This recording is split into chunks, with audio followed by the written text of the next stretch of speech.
Happy Father's Day. I'm Lights Camera Jackson. Welcome to LCJ Live. Today is Sunday, June 21st, 2020. Thanks for being here. We got a lot to talk about in the world of entertainment, movies, and television. Happy Father's Day to all the dads out there. I got one of my favorite dads right here, Bob Parr, Mr. Incredible. He is a pretty incredible dad. And this week we celebrated the 2-year anniversary of Incredibles 2, the Disney Pixar Oscar nominee. Today, the 1-year anniversary of Toy Story 4, the Pixar Academy Award winner, the reigning Best Animated Feature. I think Incredibles 2 in some ways is better than the first one, but the first one from 2004 is still a classic. What's your favorite movie about a movie dad? Let me know here on this Father's Day edition of LCJ Live. Also going to talk about the Daytime Emmy Awards because it is this Friday night at 8 o'clock on CBS. One of the first big virtual award shows of the year. Obviously, we've got the ESPYs tonight on ESPN. But the Daytime Emmys, I think, is going to have an even bigger impact because it is the world of television. And we have been obsessed in television for the past several months. Primetime Emmy Awards coming in September. Nominees for that at the end of July. Sports, we haven't had a whole lot of sports in the past couple months. They are doing some nice things, honoring some people tonight at the ESPYs.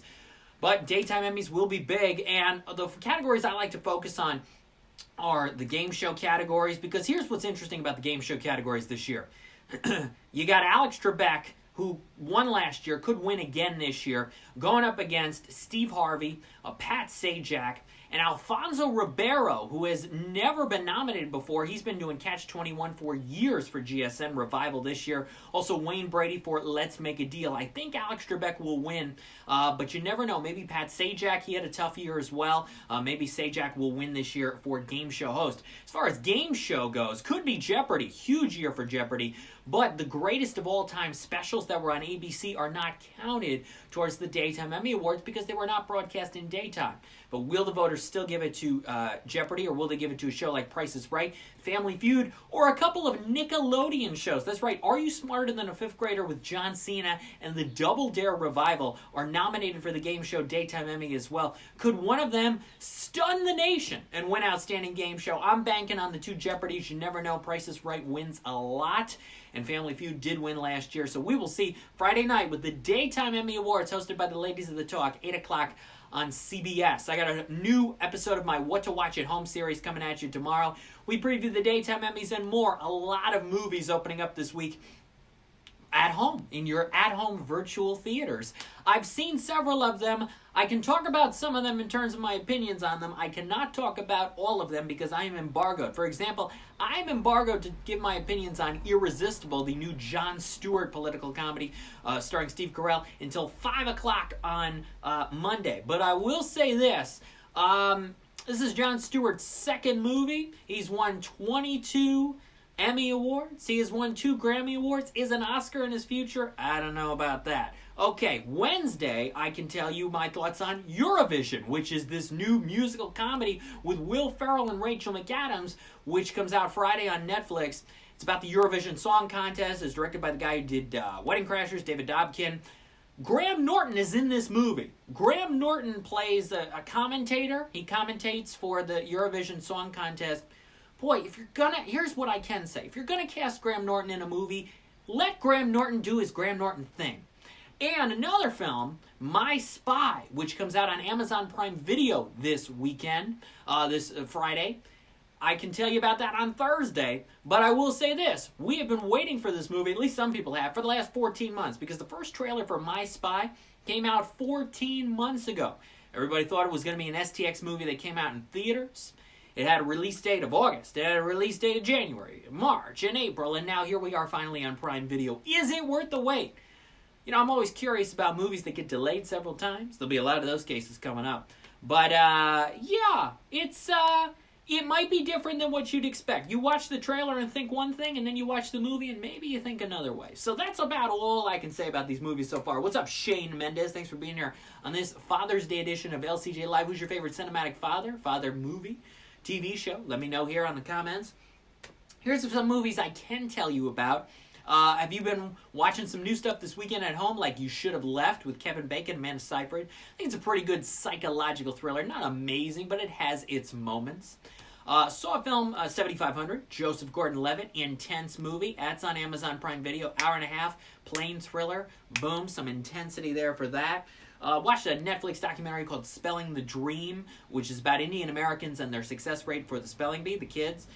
Pretty good, not an amazing documentary, kind of one-sided in a sense, kind of tame and really positive, but it makes its points, gets its points across. Watched a movie called Palm Springs. Now, a lot of buzz on this film. It earned $17.5 million. The biggest sale ever at the Sundance Film Festival in January went to Hulu. Hulu going to put this out on July 10. Also, Neon is going to help out with some distribution theatrically, whatever theaters are open, and some drive-in theaters. The stars Andy Samberg, Kristen Milioti from How I Met Your Mother, and a great short-lived NBC sitcom called A to Z. She was fantastic on that. Also got J.K. Simmons and a few surprise appearances. Palm Springs was one of the darlings of the Sundance Film Festival. Am I in on that? Do I think it's a real darling? I don't know if I'm quite there on it. I'll have my take on that a little closer to release, but I'm not so sure you should buy into the hype of Palm Springs. That's all I'm going to say about that right now. A film called The Truth I watched this week. Ethan Hawke, Juliette Binoche, but the performance of Catherine Deneuve in this movie, excellent. Excellent performance. This one comes out on VOD July 3rd from IFC. She plays a legendary French actress who is taking some supporting parts in some movies, also has a new memoir out. Her daughter, played by Juliette Binoche, comes to France to see her. She's got a little girl, and her husband is Ethan Hawke, who plays this kind of second-rate TV actor. If you're into the movies about the making of movies, you'll like sort of the unique perspective that this film has on making a movie, but also Catherine Deneuve. She has seen it all. She has been through it all. She has opinions on everything. And the dialogue is so rich, it's so raw, it's so real, and so juicy. And her performance is what makes this movie. If you are a fan of hers, highly recommend The Truth, VOD July 3rd. I'll have even more thoughts on it getting closer to its release. It was the Film Columbia Saturday night sneak last year. I couldn't attend that night, but I am so glad that I was able to see it now. Thank you to IFC. Check out The Truth, July 3rd. What's up, Sweet Boy Murphy? Happy Father's Day, everybody. Thanks for being here on LCJ Live.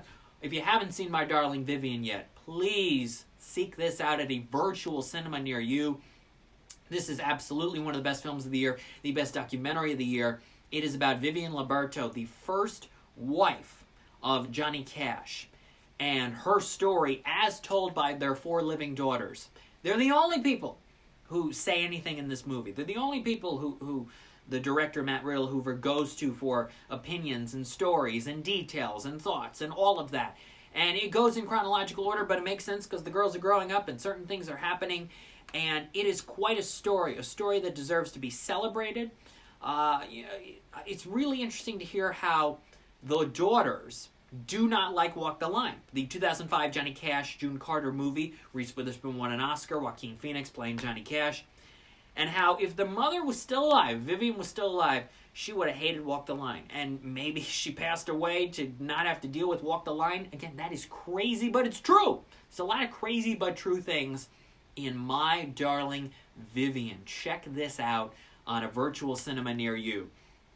What's up, Jix by Phillips? Thanks for being here on LCJ Live. I gotta tell you, I'm in upstate New York. I'm in Albany, New York, just outside of there.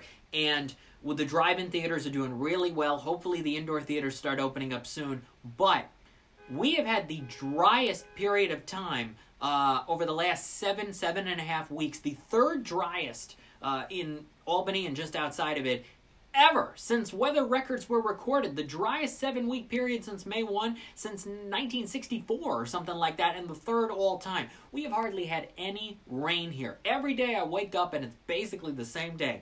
It's about low to mid 80s, getting, bordering on 90, sunshine, complete sunshine, and we're not expecting rain again until Wednesday. Maybe. They were saying that this week we were supposed to get rain. Nada. Only 2 inches of rain over the last 7 weeks. That is crazy. But it's true. That seems to be the theme today here on LCJ Live of Crazy But True. But hopefully you're doing well, and wherever you are, parts of the country, parts of the world, you're doing all right, getting through this as we're in the 4th month of the pretty much entertainment shutdown. ABC and NBC announced their fall lineups a couple days ago, whatever fall means. Hopefully they start getting these shows up and running again. Safely. That's the thing. Safely. But with more people being tested and more people being positive for COVID. Look at D.L. Hughley, who I wish him all the best. I had the chance to briefly meet D.L. Hughley in 2012 at a taping of Good Afternoon America. Remember that summer short-lived spin-off Good Morning America series with Lara Spencer and Josh Elliott? They did Good Afternoon America. I attended a taping of the show that day. It was D.L. Hughley. It was Carson Kressley. Somebody else, I can't remember, but I was able to get pictures with Carson as he was leaving and D.L. Hughley as he was leaving. My best to D.L. Crazy video of him collapsing on stage at that comedy club a couple nights ago. He has now tested positive for COVID-19. Hope he does well. Hope he gets through this all right. We're in the 4th month now of this. Can these shows start getting back into production? What about sports, baseball, football? What's happening? What is going to happen? There are so many unanswered questions. And look, we're already 2/3 of the way through the month of June. 4th of July is now less than 2 weeks away. Time is going. As long as you're doing something, you're keeping yourself busy and you're enjoying things, time will go by quickly. We're already 2/3 of the way through June. 4th of July, not that far away. And next Sunday, I'm going to be doing the first half of 2020 LCJ Movie Awards. Find out the nominees and the winners of all the motion pictures released, whether it was in theaters, on VOD, digital streaming platforms, cable television, network television. Everybody's equal. Everybody's up for grabs. Find out the nominees and winners of the first half of 2020 LCJ Movie Awards next Sunday, 7 p.m. Eastern.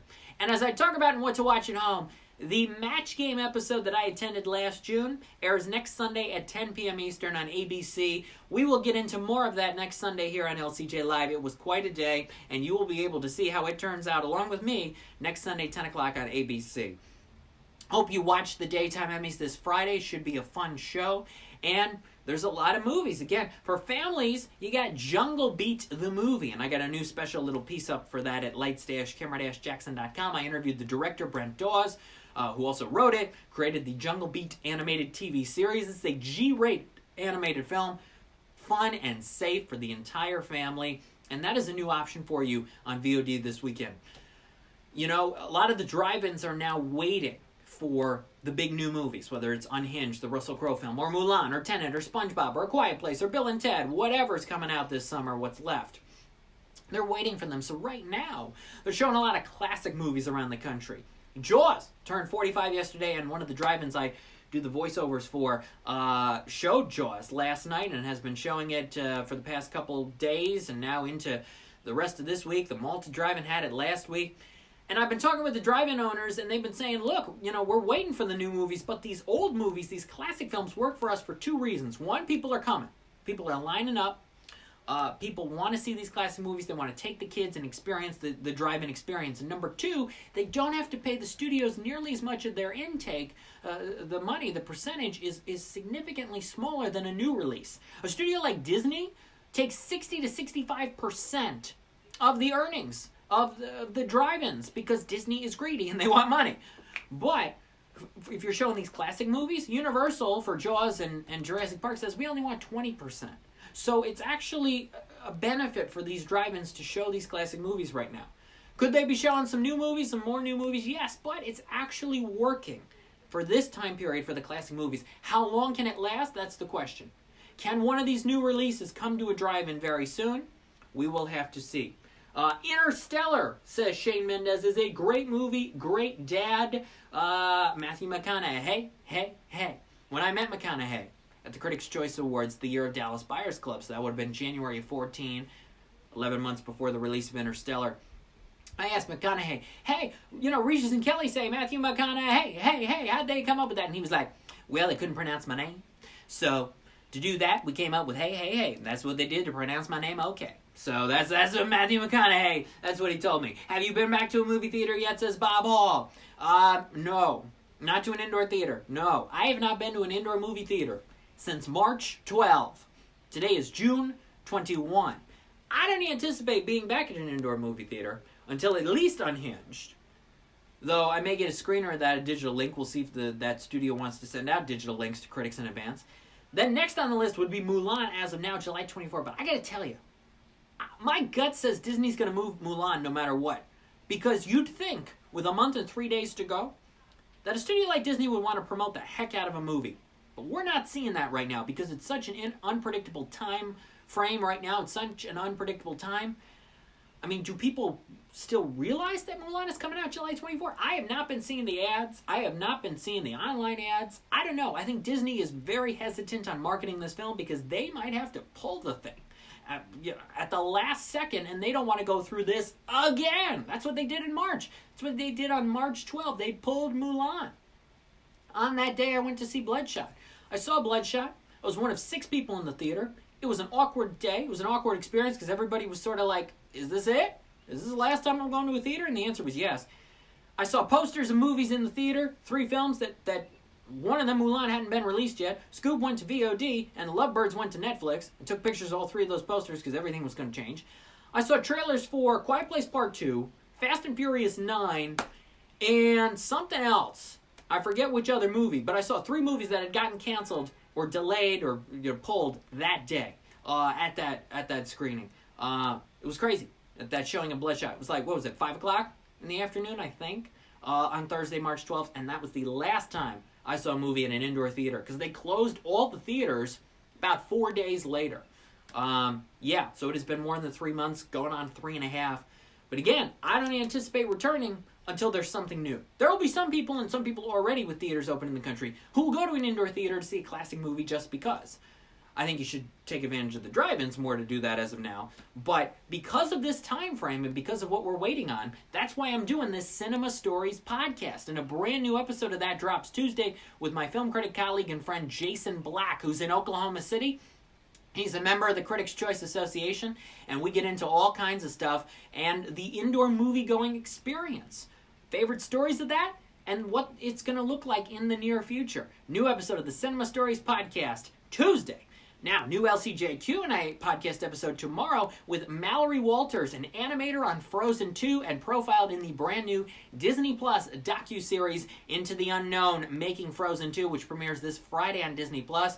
Great conversation with her. She is also animating the main character, Raya, in the new Disney animation film Raya and the Last Dragon, which comes out next year. She is animating her right now, which is so cool, and she gives some details on that and some other stuff happening. So check that out. New LCJ Q&A tomorrow with Mallory Walters, Jason Black on Tuesday, and DJ Richopo says, great episode with Jim Dixon. Thank you, man. If you haven't listened to the first 2 episodes of Cinema Stories podcast, please do so. Jeffrey K. Howard, the Vegas film critic, and my good friend and colleague Jim Dixon of the Online Film Critics Society, who's here in upstate New York. Those episodes, you can listen to them at lcj.podbean.com or wherever you get your podcasts. I'm Lights Camera Jackson. Happy Father's Day. Thank you for watching this new episode of LCJ Live. We'll be back next Sunday to talk about the winners of the Daytime Emmys and preview my Match Game episode and preview the first half of 2020 LCJ Movie Awards. Until then, follow me on Twitter at LCJ Reviews, Instagram at LightsCamJackson, and that website is lights-camera-jackson.com. Stay safe, stay well, stay positive, stay healthy, keep watching. And I will see you next Sunday. I'm Lights Camera Jackson. Happy Father's Day, and thank you for watching LCJ Live. Look for my reviews of Irresistible on Monday, Eurovision on Wednesday, and My Spy on Thursday. Bye-bye, everybody.